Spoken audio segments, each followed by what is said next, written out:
Já, komið sæl og verið velkomin í hádegisviðtal markaðarins. Hann sestur hérna hjá mér hann Páll Höskuldsson sem sölustjóri hjá fasteignakaupum. Vertu velkomin. Takk fyrir það, Sindri, og takk fyrir að bjóða mér.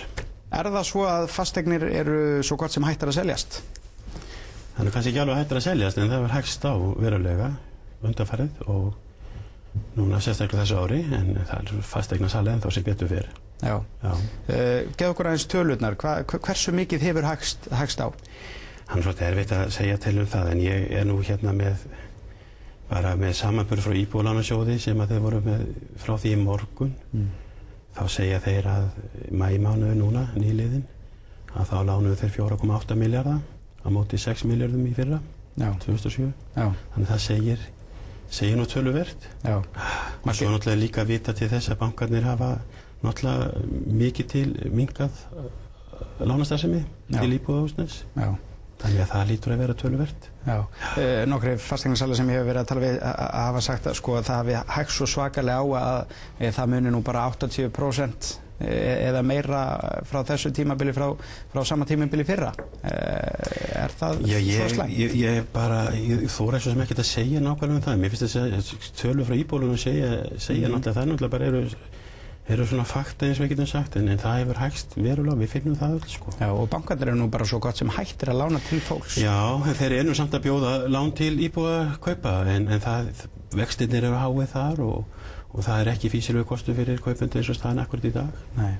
En það sem náttúrulega líka finnst mér að ég má ekki gleyma, það er sjálfsagt ekkert óvægt að hægist aðeins á fasteignasölu. Það er búin að vera alveg gríðarlega mikið fasteignasala, alveg bara frá því bankarnir kom inn á markaðinn 2004. Alveg gríðarlega fasteignasala og það er ekki nema eðlilegt að hún hægist á aðeins og minnki, þannig að mér finnst það ekkert óeðlilegt, en hversu lengi og hvað mikið við getum ekki svaraði hér og nú, en við erum ennþá það er ennþá opið, við erum að selja fasteignir. Og það eru bankarnir eru opnir og eru að bjóða samt lán þó þessu hærri vöxtum. Og Íbúðalánasjóður, það er greinilegt að hann að lána. Já. Hvernig sérðu fyrir þér næstu mánuði? Nú þegar margir eru á því að við höfum ekki séð að versta enn? Ég var örugglega bara í viðtali hjá Larry King, ef ég vissi það, ég var heimsfrægur. Ég veit ekki, ég geti ímyndað mér að það mun aðeins hægja meira á, en það er alveg eitt sem er alveg á næsta víst að þörfin fyrir húsnæðiskaup til staðar. Fólk þarf að kaupa sér húsnæði, fólk þarf að selja húsnæði. Það þurfa allir þak yfir höfuðið, það hefur ekkert breyst. Nei, það eru svo sem ekkert breyst, en það er bara spurning hvort menn einfaldlega geti það, því að það er bara erfitt að fá lán og maður velti reynda fyrir sig hvort og sumir eru náttúrulega, menn sjá fram á gjaldþrot og að menn þurfi einfaldlega að selja, en það er náttúrulega erfitt ef að enginn er kaupandinn, þannig að þá velti maður fyrir sig hvort að leigumarkaðurinn muni kannski byrja að blómstra. Já, sko leigumarkaðurinn, menn tala að hann verið bara í ágætis balans. Vísu hafði leiguverð hækkað, en það sem gerist líka ef það er samdráttur í fasteignasölu, að þá kemur meira húsnæði á markað til leigu. Það er bara svoleiðis.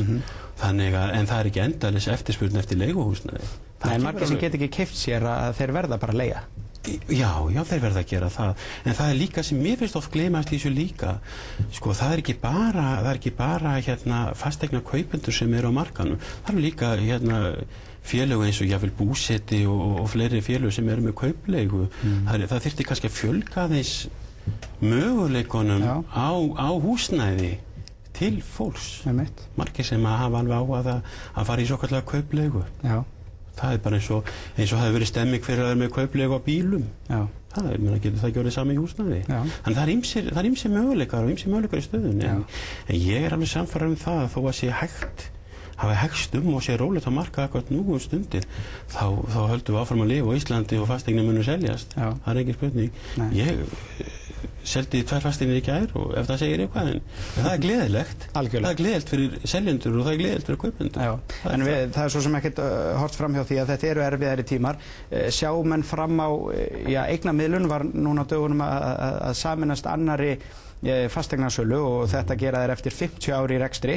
Það segir náttúrulega líka sitt. Sjá menn fram á þetta, eru menn að detta út, eru fasteignasalar að detta út og fasteignasölur fara á hausinn og eru þar að byrja að sameinast? Ég veit ekki alveg hvað skal segja þarna, Sindri, en það gefur auga leið.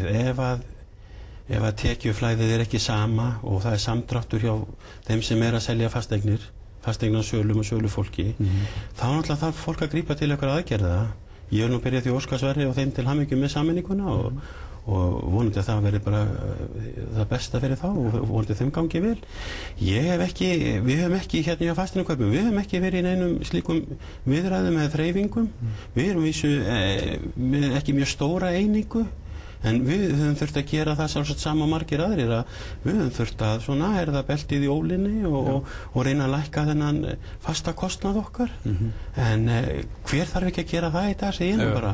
Þetta ekki bara með okkur fasteigna sölufólk og fasteignasala. Já, menn hafa nú samt haft orð á því að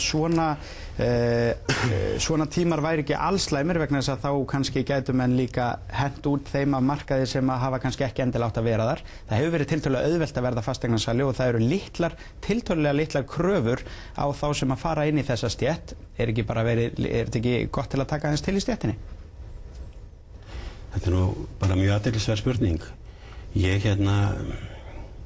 veit ekki hvað skal segja, létt og ekki létt. Það til þess að eiga fasteignasölu og reka fasteignasölu, þá þarf þetta að vera löggiltur fasteignasali og eiga hana að 51% eða meiru. Já, en síðan getur þú bara verið með fólki vinnu hjá þér sem er ekkert menntað. Nei, en gleymdu því ekki að það alltaf löggiltur fasteignasali sem tekur ábyrgð á fólkinu, sínu skiluru. Hann í ábyrgðarhluta. En þarna erum við samt að tala um fólk sem í flestum tilfellum er að díla með aleigur fólks og þetta náttúrulega eins og lögfræðingar, það þannig að þeir þurfa að vera allir lögfræðingar sem starfa þar, endurskoðendurnir þurfa allir að vera endurskoðendur. Það er ekki bara einn sem endurskoðendur og kvittar síðan upp á það sem hinnir gera. Alveg sammála því. Er það ekki óeðlilega kröfur að þetta sé ekki?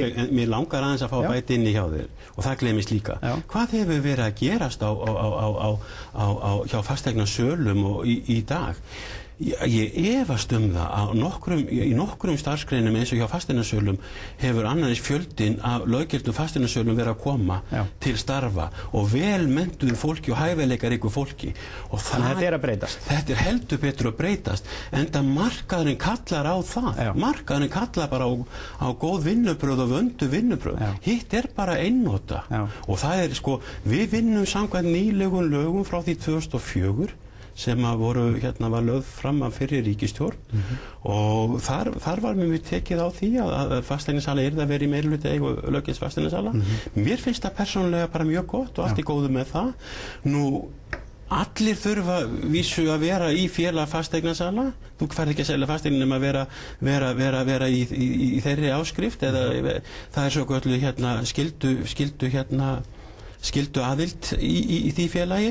Ég veit að það er ekki allir sátti við það og jável gæti verið á einhverju gráu svæði samt hvort það sé bara hreinlega standist lög. Ég er ekki lögfróður maður og veit það ekki en það, mér hefur fundist það í þessi ár sem ég verið í þessu, mér hefur fundist það bara þessi markaður hefur bara, hann hefur hífst upp til verulega muna og bara eitt enn.